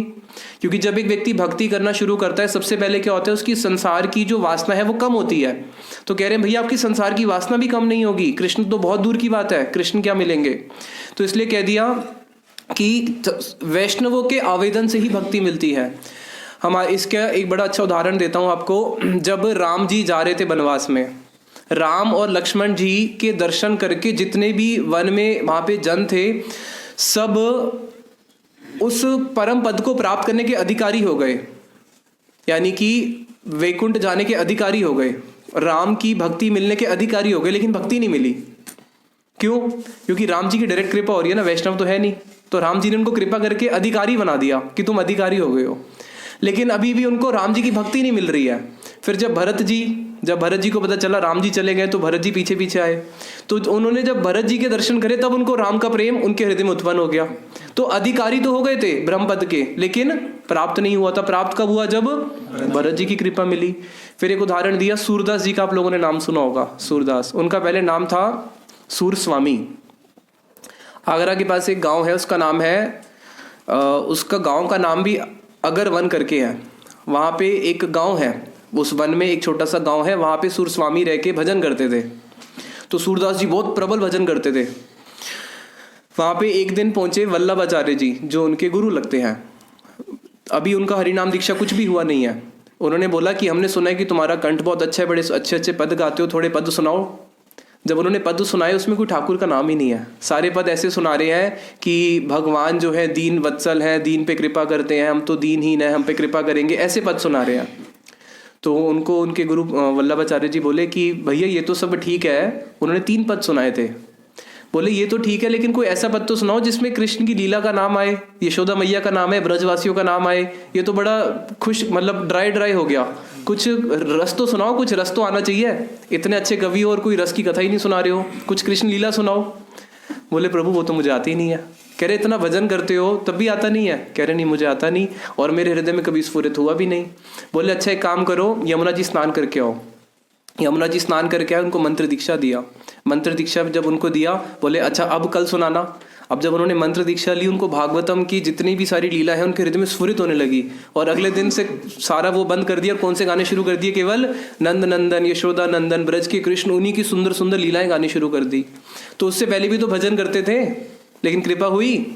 कृपा तो हुई नहीं। कब हुई? जब वैष्णव की कृपा हुई। इसलिए कहते हैं कि जब तक वैष्णव की कृपा नहीं होगी तब तक संसार भी क्षय होगा नहीं।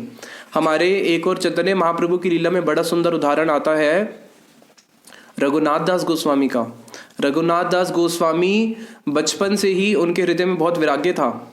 और किसके पुत्र थे? उनके जो पिताजी थे, उनका जो राज्य था बताया इंद्र के समान उनके पास ऐश्वर्य था। पत्नी कैसी थी? अप्सरा से भी सुंदर उनकी पत्नी थी। घर बार छोड़ के चैतन्य महाप्रभु के पास चले गए। और महाप्रभु के पास जब चले गए तो महाप्रभु ने रघुनाथ दास गोस्वामी को वापस घर भेज दिया। बोले नहीं नहीं, वापस घर जाओ, बातुल मत बनो, यानी कि पागल मत बनो। मरकट विरागे नाकर लोग दिखाइया, यथा योग्य विषय भुंज अनसक थैया। संसार में रहो और जो विषय वस्तु है उसको यथा योग्य उसको यूज करो, और अभी संसार छोड़ना नहीं है। अंतरे निष्ठा करी भाई, ये लोक व्यवहार, अंदर निष्ठा रखो लेकिन बाहर से सबके साथ लोक व्यवहार करो और वापस घर चले जाओ। तो रघुनाथ दास गोस्वामी वापस आ गए, महाप्रभु ने उनको वापस भेज दिया। सोचो संसार त्याग के आए हैं और महाप्रभु उनको वापस बोल रहे हैं कि नहीं वापस घर चले जाओ। क्यों? क्योंकि अभी उनको नित्यानंद प्रभु की कृपा नहीं मिली थी।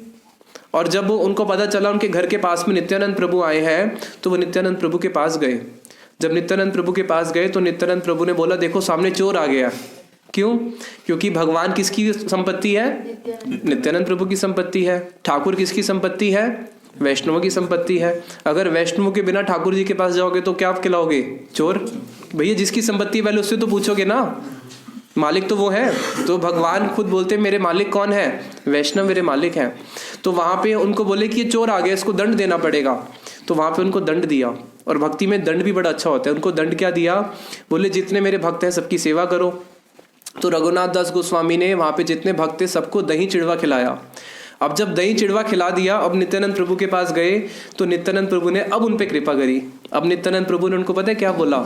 जा तेरा संसार ध्वंस हो जाए। क्या बोला? जा तेरा संसार ध्वंस हो जाए। मानो हम किसी साधु के पास जाए, उसको प्रणाम करें, हाथ में कुछ प्रणामी भी दें, कुछ फल फूल भी दें, और वो बोले जा तेरा संसार ध्वंस हो जाए। हम क्या बोलेंगे? हम उसको कृपा समझेंगे? हम कहेंगे ये कैसी बातें कर रहे हो? क्योंकि अभी हम लोग जानते ही नहीं कृपा होती क्या है। हम बोलते हैं ना कृपा करो कृपा करो। अगर वास्तविक में हम पे कृपा करें, हम उसको कृपा को ग्रहण ही नहीं करना चाहते। ये वास्तविक कृपा होती है। इसलिए इस कीर्तन में देखो स्टार्टिंग में क्या बोल रहे हैं? कबे आमी छाड़ी बो ए विषय अभिमान। दूसरी पंक्ति, कबे आमी छाड़ी बो ए विषय अभिमान। कब ऐसा होगा कि मैं संसार के विषय अभिमान को छोड़ दूंगा? कब ऐसा होगा कि मैं संसार को त्याग दूंगा? ये वास्तविक कृपा कि हमारा संसार से वैराग्य होना। अब जब नित्यानंद प्रभु ने उन पे कृपा करी तो अब रघुनाथ दास गोस्वामी दोबारा से घर को त्याग करके जब चैतन्य महाप्रभु के पास गए तो महाप्रभु ने उनको स्वीकार कर लिया। और अब महाप्रभु क्या कह रहे हैं? बहुत अच्छा हुआ, तुम उस संसार रूपी मल को छोड़ के आ गए। संसार की तुलना मल से कर रहे हैं, कह रहे उसको छोड़ के आ गए। पहले तो बोले नहीं थे, पहले बोले थे वापस चले जाओ। तो इसलिए कह रहे हैं जब तक वैष्णवों की कृपा नहीं मिलती, जब तक वैष्णव की कृपा नहीं मिलती, हमें भगवान की कृपा नहीं मिल सकती। एक बड़ा अच्छा उदाहरण और दिया महाप्रभु की लीला में से, और एक सूरदास जी का एक और। जब सूरदास जी रोज श्रीनाथ जी के लिए पंक्तियां गाते थे तो एक दिन सूरदास जी जब ऊपर पंक्ति गाने जाएंगे मंदिर में, पहले तो श्रीनाथ जी गिरिराज जी के वहाँ पे थे, गोवर्धन में थे, तो वहाँ पे नीचे एक फूल वाला था। फूल वाले को बोले चलो आज हम श्रीनाथ जी के दर्शन करने चलेंगे। तो फूल वाला बोला मेरा तो पूरा जीवन हो गया, मैंने कभी दर्शन ही नहीं करे। तो सूरदास जी बोले भाई कैसे व्यक्ति हो जिसका खाते हो उसके भी दर्शन नहीं करे, जिसके नाम का खाते हो, रोज फूल माला बेचते हो, उसके एक बार ही तो दर्शन करने चाहिए। कह रहे मेरा पूरा जीवन चला गया, सुबह आता हूँ माला बेचता हूँ और जब शाम को माला आखिरी बेचता हूँ तब तक दर्शन ही बंद हो जाते हैं, दिन में समय नहीं मिलता गल्ला छोड़ के जाने का। तो सूरदास जी बोले नहीं आज चलो आज दर्शन करेंगे।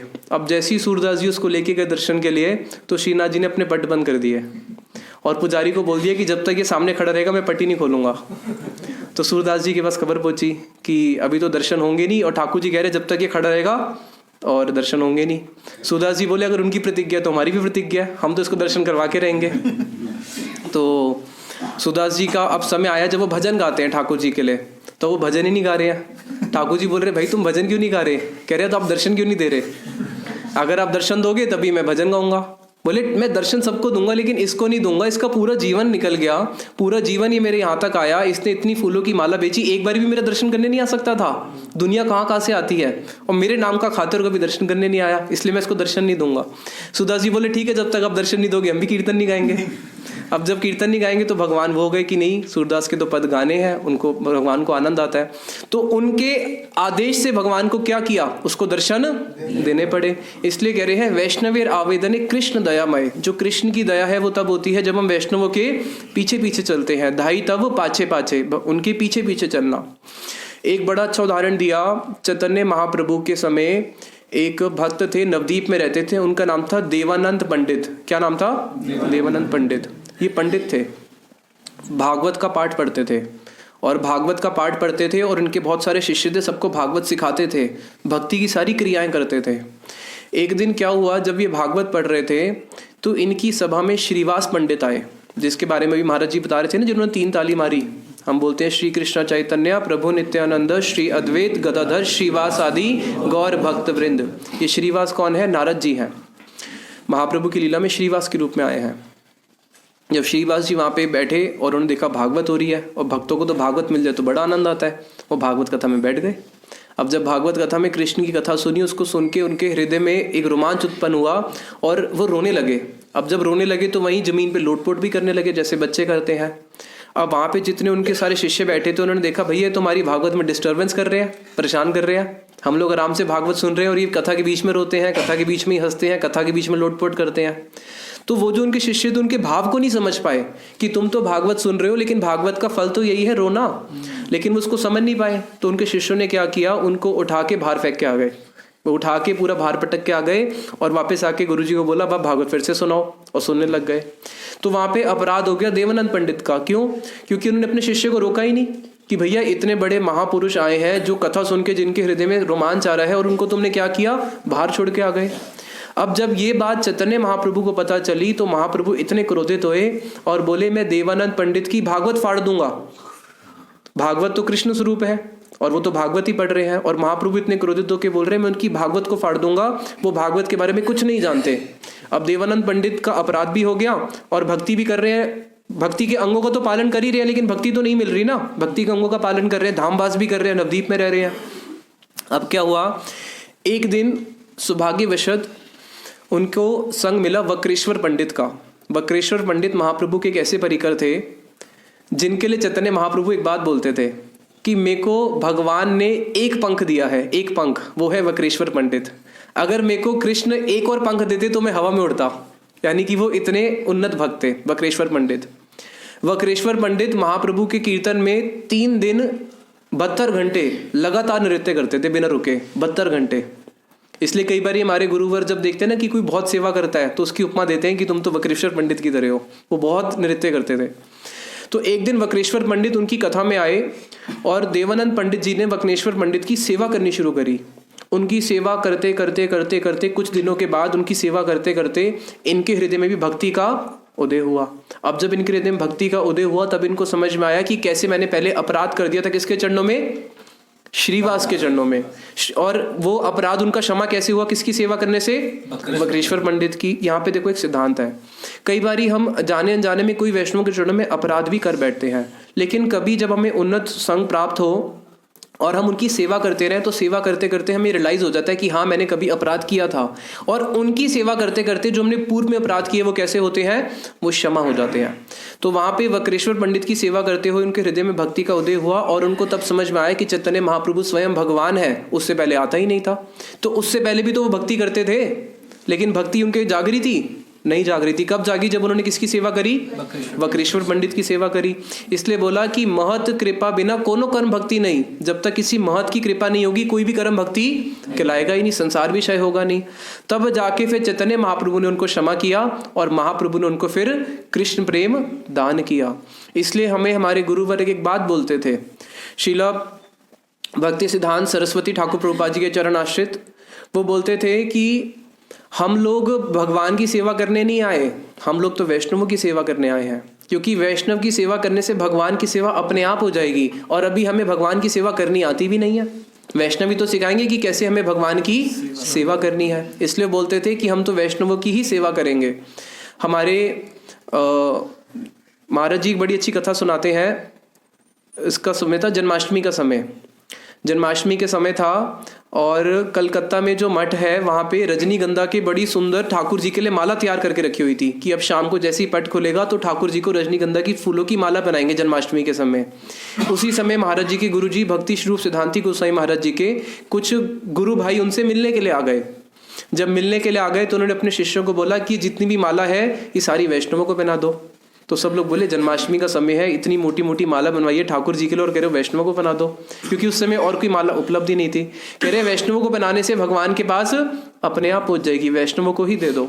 तो इसलिए उन्होंने आदर्श दिखाया कि कैसे वैष्णवों की जब हम सेवा करते हैं, वैष्णवों का संग करते हैं, तब जाके वास्तविक में हमें भगवान की कृपा प्राप्त होती है। इसलिए हमें हमारे गुरुदेव एक बात बोलते थे कि ठाकुर जी से कुछ भी मांगना हो तो सिर्फ एक ही वस्तु मांगना, कि मुझे रसिक वैष्णवों का संग मिले, और कुछ कभी मत मांगना। एक ही कामना रखना कि मुझे रसिक वैष्णवों का संग मिले। श्रीमद् भागवत पढ़ो, श्रीमद् भागवत में जितने भक्तों का चरित्र है, जितने भी भक्तों का चरित्र है, ध्रुव महाराज ले लो, प्रहलाद महाराज ले लो, जड़ भरत ले लो, यहाँ तक कि और तो कहना क्या गोपियों के बारे में देख लो। जितने भक्त हैं सब भक्तों ने भागवतम में एक ही कंठ से एक ही प्रार्थना करी है, सब ने एक ही प्रार्थना करी है भागवत में कि भगवान हमें आपके भक्तों का संग मिले, और कुछ मांग ही नहीं रहे हैं। सब भक्तों ने सिर्फ एक ही प्रार्थना करी है, हमें आपके भक्तों का संग मिले। तो हमें हमारे गुरुवर सिखाते हैं कि बस एक ही प्रार्थना रखो भगवान से कि हमें हमेशा आपके भक्तों का संग मिलता रहे। इतना ही बोल के वाणी को विश्राम देते हैं। गौर प्रेमानंदे हरि हरि बोल। अभी आप सब लोग खड़े हो जाइए। उसमें भरत महाराज का नाम पड़ा है। एक श्लोक कहते हैं, कहते रघुगणे न तपस्या न जाति न इजया न निर्पाप न गृहत्वा नैव छंदसा नैव जलाग्नि बिना महत पदो रजभिषेकम्। देखो इसको श्री जीव गोस्वामी बहुत अच्छी बात बताई। एक समय भगवान कृष्ण सारे वेद पुराण उपनिषद को बुलाया। भगवान कृष्ण ने सबसे एक प्रश्न करते हैं, बोले मेरे एक प्रश्न का उत्तर दो। बोले बताओ प्रभु क्या, किसको प्रश्न कर रहे हैं? जितने वेद पुराण उपनिषद गीता भागवत, कौन प्रश्न कर रहे हैं? कृष्ण प्रश्न कर रहे हैं। बोले मेरे के प्रश्न का उत्तर दो। बोले क्या प्रश्न है? बोले ये बताओ भक्ति पाने का सबसे सरल उपाय क्या है? भक्ति की डेफिनेशन बताओ, और भक्ति पाने का सबसे सरल उपाय और भक्ति का डेफिनेशन क्या बताओ। पहले वेद को खड़े कर दिया, वेद भी बड़े बड़े लेक्चर दिया। तद विष्णु परम पदम सदा पश्यन्ति सूरय, बड़े बड़े ऋषि लोग वो परम पद भगवान को दर्शन करते रहते हैं। वो बड़ी बड़ी लेक्चर वेद का जितनी सब ऋचाओं को एक एक उच्चारण किया। भगवान ने कहा तुम बहुत अच्छी अच्छी बात बताए, लेकिन मैं जो बात पूछना चाह रहा था ना उसका सही आंसर मेरे को नहीं मिला, तुम बैठ जाओ। फिर उन्होंने उपनिषदों को खड़े कर दिए। बोले उपनिषद तुम बताओ। वो भी उन्होंने भक्ति की बड़ी बड़ी डेफिनेशन बताए। सा परानुरक्त ईश्वर, भगवान के अंदर में परा अनुरक्ति होनी चाहिए। अनन्य ममता भक्ति, ममता प्रेम संगता, भगवान में अनन्य ममता हो। ध्रुव प्रहलाद नारद जैसे भक्ति किया, ऐसे भक्ति करनी चाहिए। वो भी बड़े बड़े लेक्चर दिए। भगवान ने सुने तुम भी बढ़िया बढ़िया बात बताए, लेकिन मेरे को संतोष नहीं मिला, तुम बैठ जा। फिर उन्होंने ब्रह्मा सूत्र को खड़े कर दिए। भैया तू खड़े हो जा। ब्रह्म सूत्र बोला अथा तो ब्रह्म जिज्ञासा हैं, इसलिए अथा तो ब्रह्म जिज्ञासा शास्त्र जोनित्वात् हैं, और जन्मादस्य जत, जिससे सारे विश्व ब्रह्मांड के सृष्टि होते हैं। अनुवृत्ति सबात अनुवृत्ति सप्तात, भगवान के नाम जप करो, हाँ भगवान के नाम को रिपीटेशन, वो भी बहुत अच्छी अच्छी बात बताए। भगवान बोले भैया तुम भी अच्छी अच्छी बात बताए, लेकिन मेरे को संतोष नहीं मिला। मैं जिस काम के लिए पूछ रहा वो प्रश्न का उत्तर नहीं मिला। फिर उन्होंने सारे पुराण को खड़े कर दिए। भाई भैया जितने जितने स्कंद पुराण, मत्स्य पुराण, गौरव पुराण, सारे पुराण को खड़े कर दिए। सारे पुराण भी खड़े हो गए, वो भी खड़े होकर वो भी बड़े बड़े लेक्चर दिए हैं। वो भी हैं वर्णाश्रम आचार्य बतात पुरुषान परपुमान विष्णु आराध्य तपंथा नान्य तत्व कारण। उन्होंने भी बताया वर्णाश्रम दैव वर्णाश्रम को आचरण करो, उसको द्वारा विष्णु भक्ति मिलेगी हैं। उन्होंने भी बड़ी बड़ी श्लोक बताए। भगवान बोले तुम भी अच्छी अच्छी बात बताओ, लेकिन मेरे को संतोष नहीं मिला, तुम भी बैठ जाओ। फिर उन्होंने भगवत गीता को पूछे, बोले गीता तुम बताओ। गीता में भी बताया जत करोसी जत स्नासी जत जोहसी ददासी जत जत तपस्वी कौन्तेय तदुगुरु समदर्पण हैं। इसलिए जो कुछ करो भगवान के लिए करो। इसलिए सर्वधर्मान परित्यज्य माम एकम शरणम व्रज। इसलिए मन मना भव मद भक्त भव माम याजिमा। उन्होंने भी बड़ी बड़ी बात बताए हैं। इसलिए यज्ञार्थात् कर्मन् अन्यत्र लोकयम कर्म बंधन तदर्थ कर्म कौन्तेय मुक्त सम। उन्होंने भी बड़ी बड़ी बात बताई। भगवान बोले तुम भी बहुत अच्छी अच्छी बात बताए, लेकिन मेरे को पूरा संतोष नहीं मिला, तुम भी बैठ जाओ। सब शास्त्र तो हैरान, हम इतने इतने अच्छी अच्छी बात बताए, ठाकुर जी सबके रिजेक्ट कर दिया। ठाकुर जी केवल एक ग्रंथ बाकी रह गया, कौन है? ये श्रीमद् भागवत बाकी रह गया।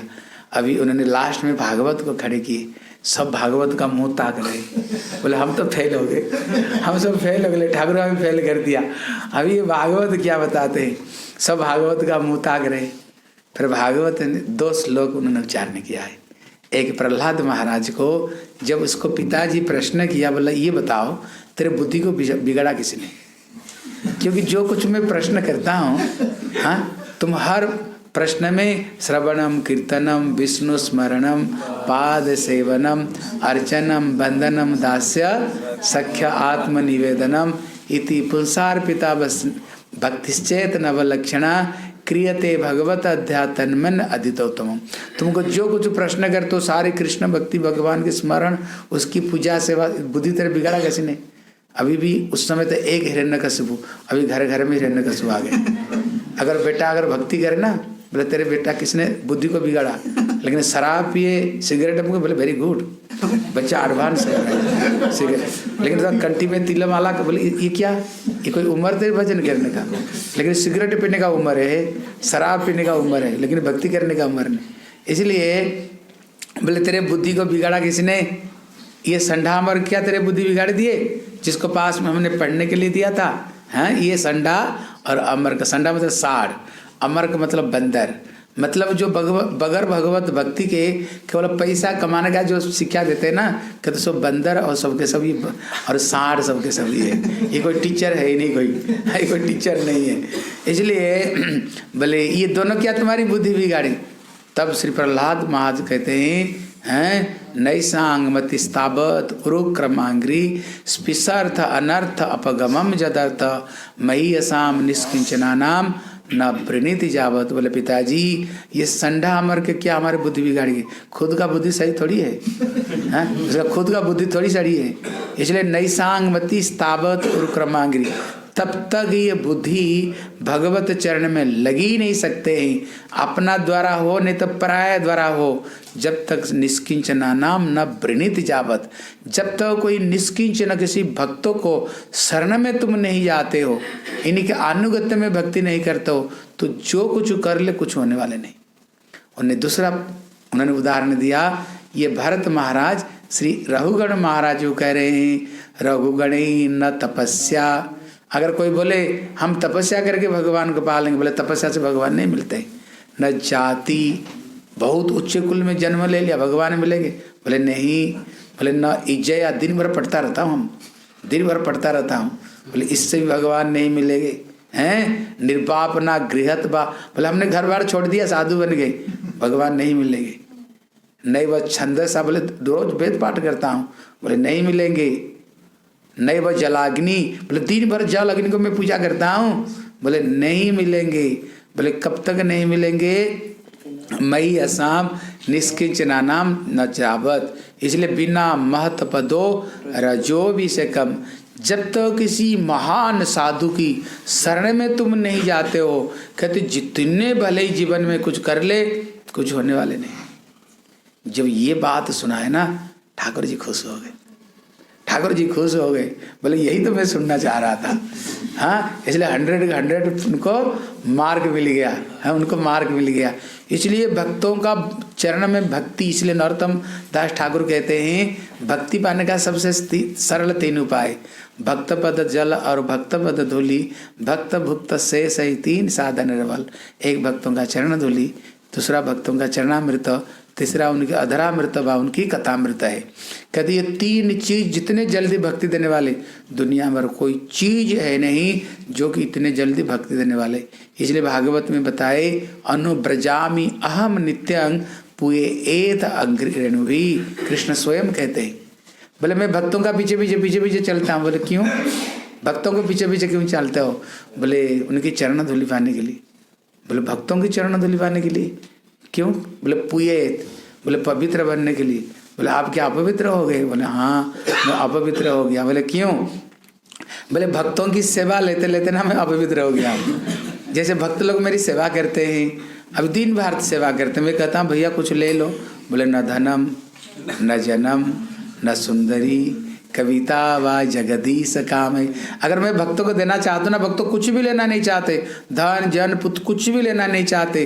बोले ठाकुर देना है ना आपका चरण की भक्ति तो भैया। बोले तेरे से तो ले लेकर भाई से ऋणी बनी गई यार, मैं चाहता हूँ तुम्हारे ऋणी से और ऋणी बने। फिर कहते तुम्हारी चरण की भक्ति, फिर मैं क्या हो गया? भक्तों का चरण में ऋणी बन गया ना। अभी कृष्ण सोचते हैं भैया इनके ऋणी से और ऋणी कैसे बने? बोले अगर मैं भक्तों का चरण धूलि लूँ और ऋणी बन जाऊंगा। भगवान सोचते हैं कोई भक्त थोड़ी मेरे को चरण धूलि देगा, वो तो देगा ही नहीं।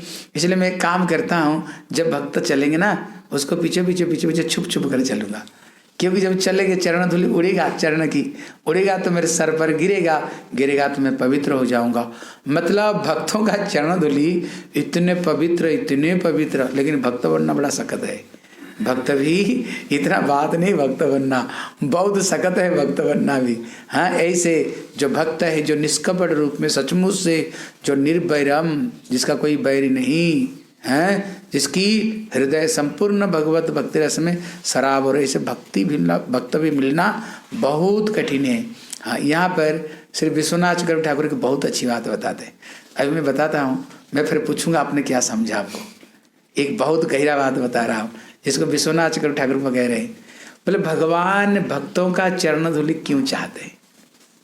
भगवान सारा दुनिया जिनकी चरण धूलि लेकर पवित्र होते हैं, लेकिन भगवान कहते मैं भक्तों का चरण धूलि चाहता हूँ। क्यों? कारण क्या? देखो इस रहस्य को समझो, अगर समझ सके तो।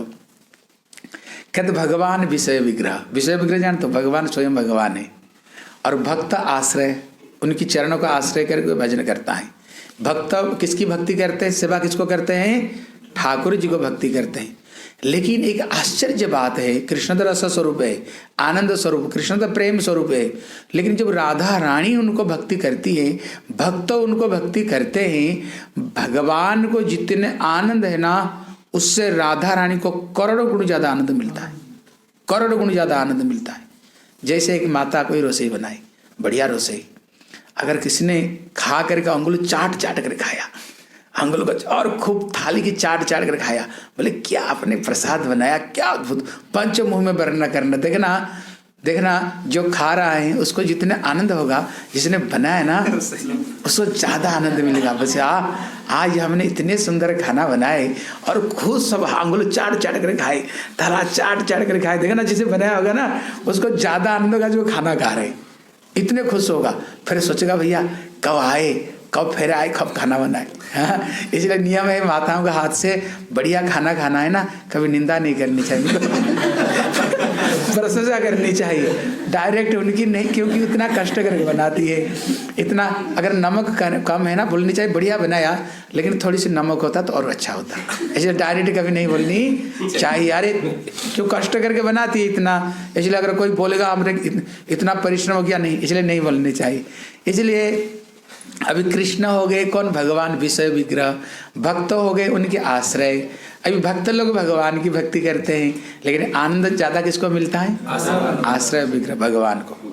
अभी कृष्ण सोच रहे हैं भैया, कृष्ण जब गोलोक वृंदावन में गए, एक दिन निकुंज में बैठ कर सोच रहे हैं, राधा रानी मेरे को प्रेम करती हैं, मैं भी राधा जी को प्रेम करता हूँ, लेकिन राधा जी के अंदर में जो दिव्य भावना है, राधा रानी मेरे प्रेम में जो दिव्य उन्माद, उनकी स्नेह मान प्रणय राग अनुराग भाव महाभाव शरीर में जो दिव्य भावना है, राधा रानी मेरे प्रेम में मूर्छित हो जाती हैं। मेरे अंदर मैं कभी मूर्छित हुआ ही नहीं राधा रानी को देख करके, और मेरे को जो आनंद उससे 100 करोड़ गुण राधा रानी को आनंद मिलता है। अभी कृष्ण का हृदय ना धुक धुक धुक लगने लग गया, बोले मैं भी वो आनंद का आस्वादन करना चाहता हूँ, मैं भी आस्वादन करूँ। बोले भैया कैसे आस्वादन कर सकता हूँ, कैसे? भक्त जब भक्ति को आस्वादन करते हैं, भगवान को आस्वादन करते भक्ति को द्वारा, माध्यम क्या है, भक्ति, क्योंकि बगैर भक्ति से भगवान नहीं मिलते, भक्ति को द्वारा ही भक्त प्रेम का आस्वादन करते हैं। अभी कृष्ण सोचते हैं भैया वो भक्ति मेरे को मिलनी चाहिए तभी तो आस्वादन कर सकता हूँ, लेकिन वो भक्ति मिलेगा कहाँ से? बोले भक्तिस्तु भगवत भक्त संगेन परिजायते, भक्ति भक्तों का संग से मिलता है। और भक्ति कहाँ मिलती है? बोले भक्तों का चरण धूलि से, भक्तों का चरणामृत से और भक्तों की अधरामृत से, ये 3 चीज से भक्ति मिलती है।